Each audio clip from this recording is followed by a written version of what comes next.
Hey everybody, Kiler Davenport. The screen froze there for a moment. Yeah, since I put out my shingle, hung out my sign about counseling with folks concerning life and living, I've been getting a lot of emails and PMs, mostly about relationships. And I wanted to tell you moms out there, quit telling your little girls that one day you'll have a man to take care of you. Uh, that's going around, and that needs to really stop. One day you'll have a man to take care of you. That's just not the way it works in 2017. Um, and guys need to grow up, need to be bonded into the tribe, the man tribe. To really understand women. It's very complex today understanding women in this particular culture here, in this age, this particular time and space that we're in. People have a lot of time on their hands. It's not like we have to go out and we're not hunter-gatherers anymore. So we don't really have anything to put our time to except a smartphone and an Xbox and a television and all that kind of stuff. So we got a lot of time on our hands, which creates a lot of tension among people when they're crammed up in a space together and they really don't have a whole lot going on except maybe working, trying to pay the bills. But guys, quit using women as sex slaves.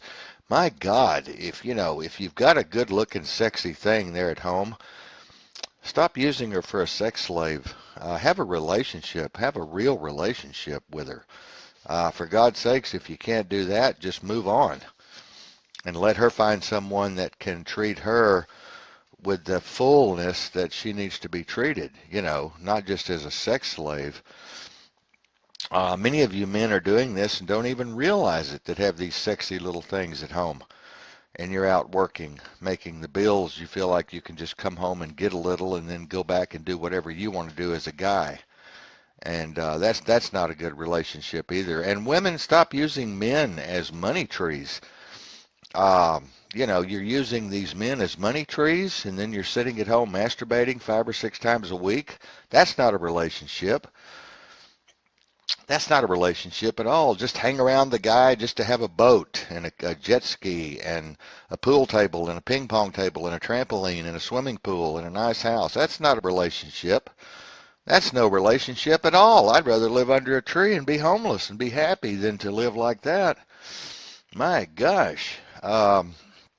Relationship is all about this intermingling of the consciousness, It's putting yourself into it fully, 100% into it.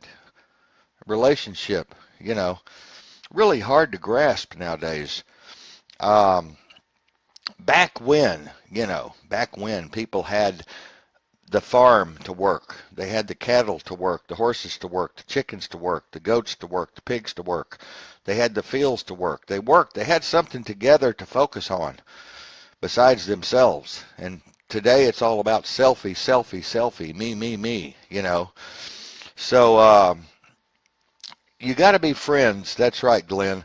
You got to be best friends. That was the main key here. That's the main thing I wanted to bring up. You got to be friends first, and you got to be friends last, and you got to be friends forever. Um, I've had my wonderful relationship here for 20 years. We just celebrated our 20th year anniversary of being friends. Friends, I said, friends, not marriage. Marriage. What is marriage? Stay away from it. It's poison, poison, poison. Not for everybody. Not for everybody, but 90% of the people, it's poison. When I get off this thing, I want you all to go Google divorce statistics and take a look at them. And those are low statistics. That doesn't even talk about the abuse and the neglect that's going on. That doesn't even talk about the temporary separations that are going on and the long-term separations that are going on and all of the chaos that's going on. So I want you to take a good hard look at the divorce statistics. Marriage is poison. If you can't have a best friend, you can't exist in a relationship. If you can't be best friends, you can't exist and carry on a relationship. So I definitely wanted to get that out today. And Glenn and I were on air last night, had a great show.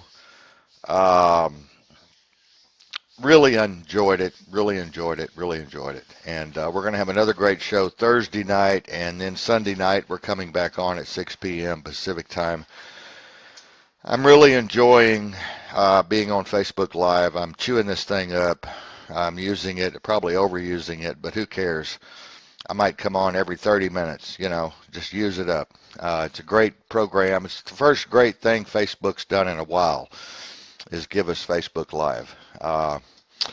It's a productive, progressive program. I like it a lot. I like for you to see my face.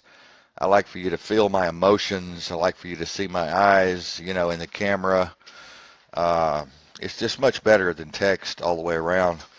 It makes me feel better. So watch those relationships. Teach others how to be best friends. Mothers, stop telling your daughters they're going to have a guy to take care of them one day. And guys, stop telling your sons you're going to have a piece of ass one day or whatever. Get with the program and use your head. Use your head. Seek wisdom. Always seek wisdom. And we'll be okay. So Glenn and I will see you on air tomorrow night. Is that right? It is 10:54 a.m. 4/5/2017, and we will be on air tomorrow night. Tonight was supposed to be Tom Eufort's night, but Tom is very sick. I want you all to keep Tom in your prayers and in your thoughts. He is very, very sick and not going to be doing his show for a while, maybe permanent. So keep him in your thoughts, and Glenn and I will see you on air tomorrow night. So y'all take care.